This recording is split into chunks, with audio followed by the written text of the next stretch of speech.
Antara A, B, dan C yang perlu untuk kita eliminasi tentunya adalah yang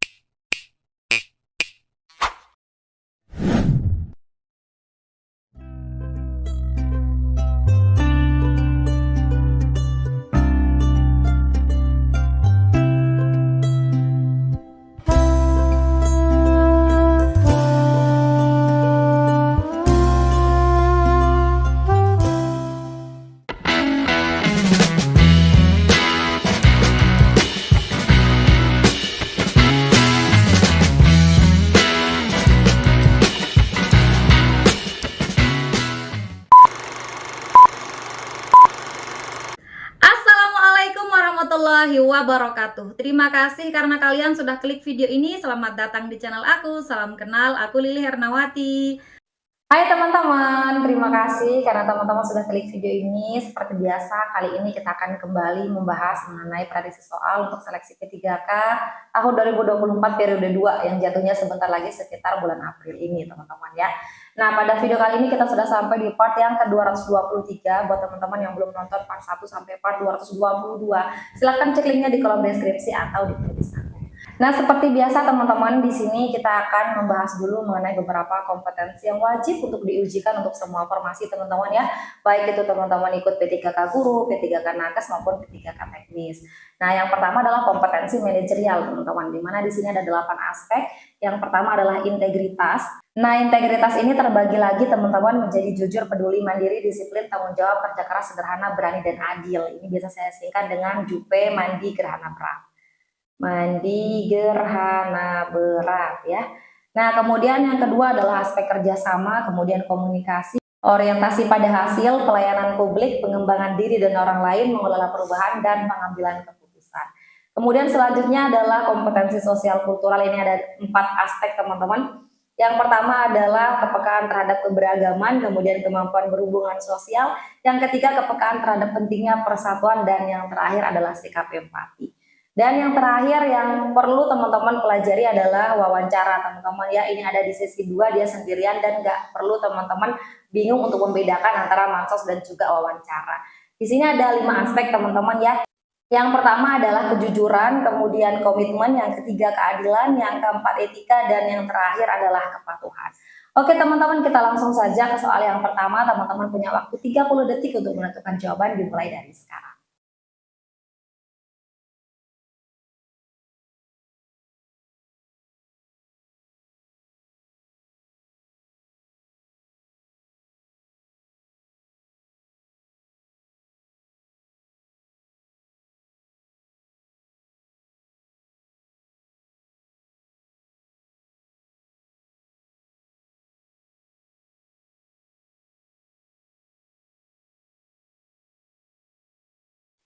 Oke teman-teman, jika teman-teman sudah punya jawaban, yuk kita bahas bersama. Ahmad adalah karyawan yang paling rajin. Beberapa hari ini ia terlihat lembur untuk mencapai target maksimal.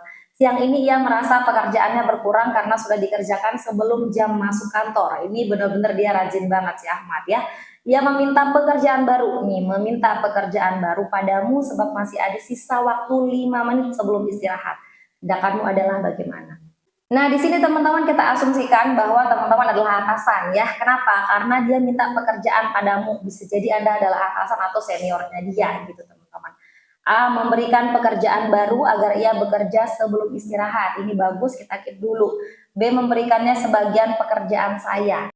Antara A dan B ini hampir sama teman-teman ya, karena sama-sama memberikan pekerjaan baru. Baik itu pekerjaan Anda sendiri ataupun mungkin pekerjaan orang lain ya, atau pekerjaan baru untuk yang di posisinya Ahmad ini gitu teman-teman.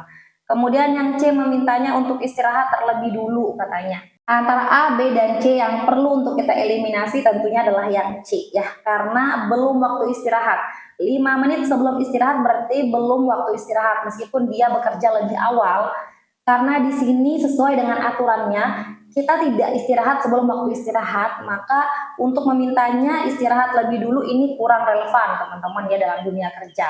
Nah, kemudian yang D memintanya menyelesaikan pekerjaannya sebelumnya, A, B, atau D. Nah, di sini teman-teman yang lebih tepat adalah yang D. Ya, kenapa yang D? Kenapa bukan A atau B saja? Kenapa nggak kasih pekerjaan aja? Dia kan minta pekerjaan. Di sini teman-teman hati-hati ya. Teman-teman perlu melihat bahwa kita lihat pekerjaannya berkurang katanya ya, karena sudah dikerjakan. Pekerjaan berkurang berarti dia belum selesai, dia hanya berkurang, berarti masih ada yang perlu untuk diselesaikan gitu teman-teman. Jadi poinnya di sini ya, pekerjaannya berkurang tapi belum selesai, sehingga yang paling tepat adalah yang D, memintanya menyelesaikan pekerjaan sebelumnya. Jadi yang D ini poin 4 gitu teman-teman. Gimana, sudah betul? Oke teman-teman, kita lanjut lagi ke soal berikutnya, 30 menit dari sekarang.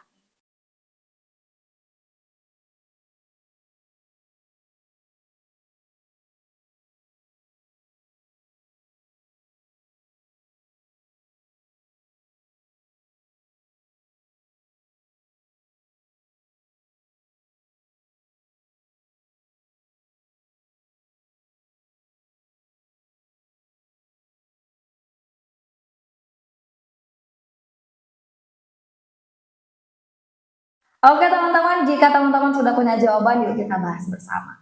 3 orang dari kantor pajak datang ke kantormu, katanya orang pajak ya, ia menemukan 2 orang manajer tidak membayar pajak selama 3 tahun terakhir.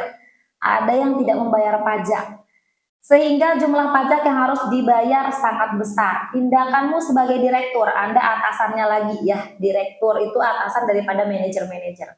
Kita lihat yang A, saya membantu mereka membayar pajak, ini direktur yang dermawan, kita keep dulu. Kemudian yang B, saya meminta mereka segera melunasi pajaknya, A atau B.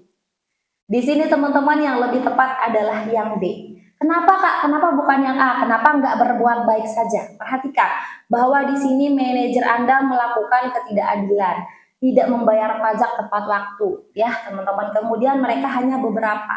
Mungkin secara personal Anda bisa membantu dia, tapi lebih tepatnya ketika teman-teman menjawab soal, lebih tepatnya dia harus membayar sendiri. Gitu teman-teman, dia harus bertanggung jawab sendiri. Jadi Anda sebagai direktur mengajarkan kepada bawahan-bawahan Anda untuk berbuat adil dan bertanggung jawab atas apa yang dilakukan. Jadi kalau dia telat bayar pajak, dia harus melunasi pajak. Itu teman-teman ya, bukan Anda mengambil alih hal itu untuk membayarkannya. Bukan Anda mengambil alih tanggung jawabnya.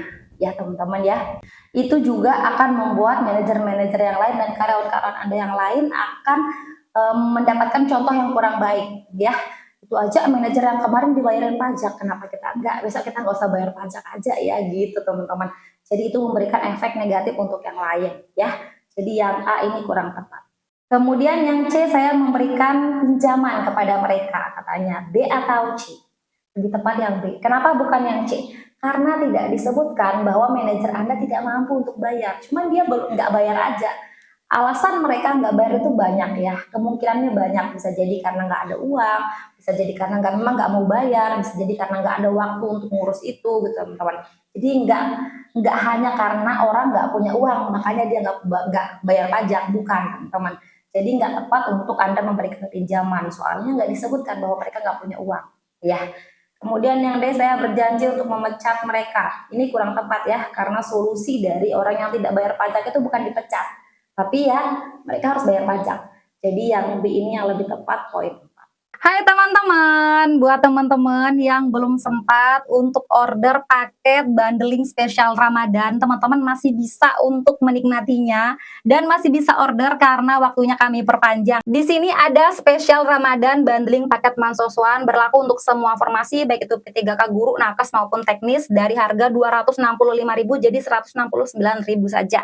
Jadi lumayan banyak diskonnya. Kemudian ada juga untuk spesial Ramadan bundling paket guru Dikbud. Jadi semua guru Kemdikbud masih bisa order paket ini. Dari harga normal 303.000, teman-teman bisa mendapatkannya hanya dengan 195.000 aja. Buat teman-teman yang mau nyobain tryout online, ada waktunya juga. Di sini saya mau rekomendasikan untuk teman-teman bisa order tryout PPPK Mansoswan 2025. Hanya dengan harga 38.000, teman-teman sudah mendapatkan banyak sekali paket tryout di dalamnya. Dan ini berlaku untuk semua formasi baik itu P3K guru, nakes maupun teknis. Teman-teman semua juga masih bisa untuk order paket rekaman bimbel teman-teman baik itu periode 2 dan periode 1 karena kisi-kisinya masih sama. Fasilitasnya sama antara yang bimbel dan rekaman bimbel. Hanya saja di sini teman-teman tidak bisa ikut live Zoom. Teman-teman juga masih bisa order e-book siap hadapi seleksi P3K tahun 2024, kupas soal PPPK PGSD untuk teman-teman yang di Kemenak dan juga moderasi beragama untuk teman-teman yang di Kemenak semua formasi. Jadi tunggu apa lagi, langsung aja ke website aku liliharnawati.pppk.id untuk melakukan pemesanan. Jika teman-teman masih bingung, teman-teman bisa hubungi nomor WA yang ada di sana. Terima kasih teman-teman, semoga bermanfaat. Dadah. Oke teman-teman, kita next lagi ke soal nomor 3. Silahkan 30 detik dari sekarang.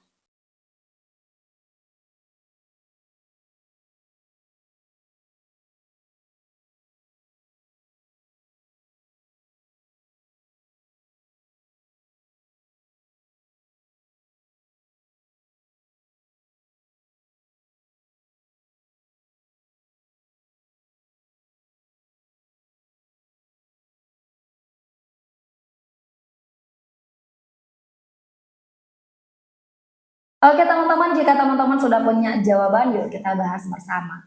Kamu sudah berjanji untuk pergi menemui salah satu klien pagi ini. Sudah janji katanya ya menemui klien.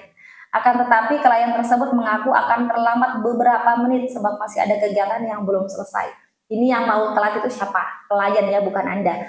Meskipun posisinya Anda sudah janjian sama dia gitu ya, antara si A dan si B gitu ya. Katakan Anda A dan si B bilang saya akan sedikit terlambat gitu teman-teman.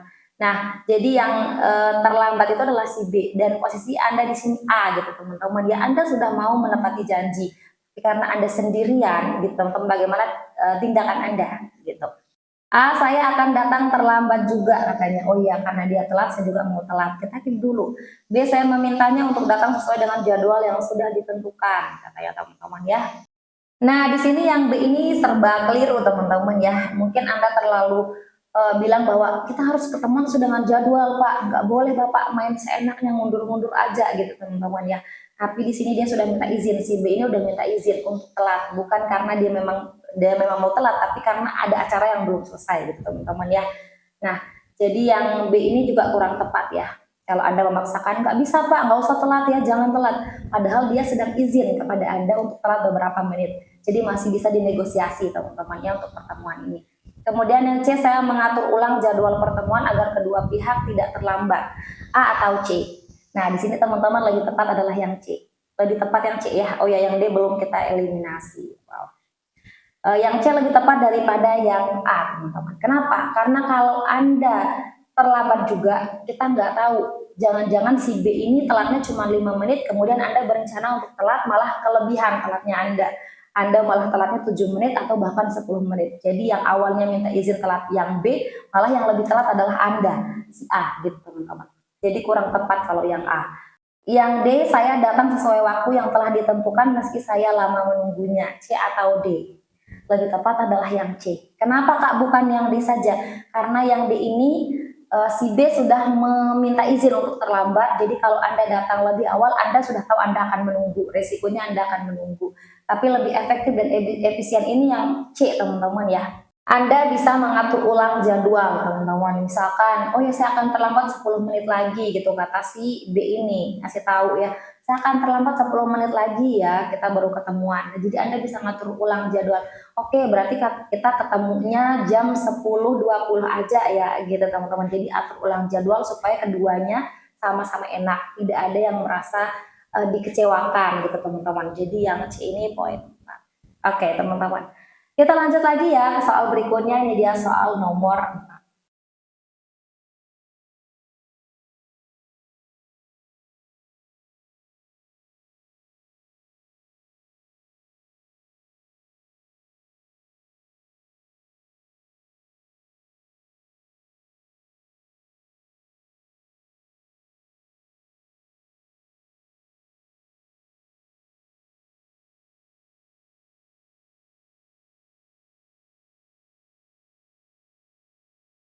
Oke teman-teman, jika teman-teman sudah punya jawaban, yuk kita bahas bersama. Anda adalah karyawan baru di sebuah perusahaan. Anda melihat beberapa senior datang terlambat. Nah, datang terlambat senior nih, namun pulang lebih awal dibanding yang lain. Karyawan lain sudah memaklumi hal tersebut karena sudah terjadi sejak lama. Bagaimana tanggapan? A, saya ikut memaklumi hal tersebut, ya sama-sama maklum gitu ya. Ya udah, kalau dia terlambat, kita nggak apa-apa deh terlambat, biarin aja gitu. Saya meminta mereka untuk datang sesuai dengan jadwal yang telah ditetapkan. A atau B? Tentu yang B. Kenapa bukan yang A? Kalau Anda memaklumi ketidakadilan, maka Anda setuju pada ketidakadilan itu. Gitu. Simpelnya seperti itu teman-teman ya. Jadi kalau teman-teman melihat soal yang ada kaitannya dengan ketidakadilan, maka teman-teman nggak boleh setuju. Gitu ya. Kalau teman-teman setuju atau teman-teman diam atau teman-teman memaklumi hal tersebut, maka secara tersirat teman-teman mengatakan bahwa aku juga setuju pada ketidakadilan itu, gitu teman-teman ya. Jadi yang A ini langsung eliminasi. Kemudian yang C, saya melaporkan hal tersebut pada senior lainnya untuk bersama-sama mengajukan protes katanya. Nah, B atau yang C teman-teman? Nah, di sini yang lebih tepat adalah yang B teman-teman. Kenapa bukan yang C? Karena di sini senior lain sudah pada tahu. Jadi Anda nggak perlu lagi untuk meminta mereka bergabung untuk melakukan protes. Siapa tahu nanti malah yang Anda ajak itu adalah orang yang bersangkutan yang melakukan hal tersebut. Jadi ini akan menimbulkan perdebatan panjang kalau yang C. Kemudian yang D, saya melaporkan hal tersebut pada atasan yang berwenang. B atau yang D? Lebih tepat adalah yang D. Kenapa Kak bukan yang B saja? Karena di sini posisi Anda sebagai seorang junior dan itu sudah berlangsung lama. Berarti kalau sudah kegiatan itu berlangsung lama, keterlambatan itu semua sudah maklum, berarti ada orang-orang yang melakukan hal tersebut. Ada orang-orang yang meminta mereka untuk datang lebih awal, itu sebelum Anda ya, tapi mereka nggak mau. Itu sudah mendarah daging, sudah terjadi terus-menerus. Jadi nggak ngefek kalau Anda orang yang baru datang tiba-tiba minta mereka untuk datang tepat waktu. Lebih efektifnya siapa? Lebih efektifnya adalah atasan yang menegur mereka. Gitu ya, bukan Anda sebagai junior karena posisinya Anda junior, mereka senior dan itu sudah berlangsung lama. Jadi lebih efektif adalah yang menegur mereka yaitu atasan, bukan Anda pribadi ya. So yang D ini poin 4. Oke, kita lanjut lagi teman-teman, 30 detik dari sekarang.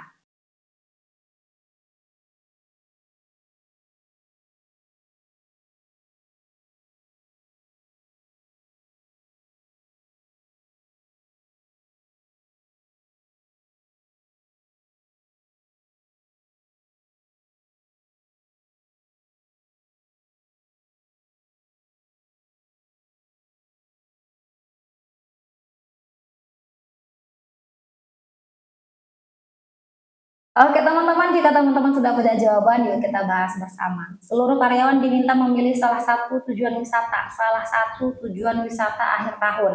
Anda memilih tempat X disebutkan tempat favorit Anda. Beberapa menit sebelum waktu polling ditutup, perolehan suara X dan Y sama, katanya ya, sama, balance. Hanya tersisa 3 orang yang belum mengisi polling. Nah, bagaimana tindakan Anda? A, saya meminta mereka untuk memilih tempat X apapun yang terjadi. Kemudian yang B, saya membiarkan mereka memilih sesuai keinginan mereka, A atau B. Nah, di sini teman-teman lebih tepat adalah yang B. Kenapa bukan yang A? Karena yang A ini terkesan memaksakan ya. Pilih tempat X apapun yang terjadi, berarti ini memaksa sifatnya. Jadi ini tidak menunjukkan keadilan. So yang A ini eliminasi. Kemudian yang C, saya memberikan gambaran bahwa tempat X adalah tempat yang indah dan patut untuk dikunjungi, katanya teman-teman. B atau C? Di sini teman-teman lebih tepat adalah yang C. Kenapa Kak bukan yang B saja? Karena yang B ini Anda membiarkan mereka berarti Anda tidak melakukan apapun. Sebenarnya tidak masalah Anda tidak melakukan apapun, tapi untuk mewujudkan suatu keinginan Anda perlu untuk melakukan suatu usaha. Gitu ya, tentunya yang tidak melanggar aturan. So yang C ini lebih tepat daripada yang B karena B ini tidak melakukan apapun. Jadi diam aja. Kemudian yang D, saya meminta bantuan mereka untuk memilih tempat X dan memberikan imbalan, C atau D. Lebih tepat yang C. Kenapa? Karena kalau Anda memaksa mereka untuk memilih tempat X dan memberikan imbalan, berarti ini bukan suatu keadilan. Ini namanya sikap suap, bukan keadilan ya. Jadi yang lebih tepat adalah yang C. Jadi Anda hanya memberikan gambaran bahwa tempat X ini indah. Anda hanya memberikan gambaran. Mengenai pilihan mereka itu tergantung urusan mereka. Apakah mereka kemudian akan memilih tempat X atau tempat Y, itu akan menjadi pilihan mereka. Anda hanya memberikan gambaran, gitu teman-teman. Jadi yang C ini poin 4. Oke teman-teman, gimana? Teman-teman sudah betul semua atau berapa betulnya nih? Boleh komen dulu di kolom komentar apakah teman-teman betul 1, 2, 3, 4 atau betul semua. Oke teman-teman, terima kasih ya teman-teman sudah menonton video ini. Semoga bermanfaat dan semoga teman-teman lulus PPK tahun 2024 periode 2. Dadah! Oke teman-teman, sekian dulu video kita kali ini. Terima kasih untuk partisipasi kalian dan terima kasih juga karena teman-teman sudah menonton video ini sampai akhir. Jika menurut kalian video ini bermanfaat, jangan lupa dukung Mimin dengan klik like, komen, subscribe, dan nyalain juga tombol loncengnya. Dan jangan lupa untuk share video ini ke teman-teman kalian yang lain supaya manfaatnya tidak berhenti di kalian. Oke teman-teman, terima kasih. See you next time and bye-bye. Assalamualaikum warahmatullahi wabarakatuh.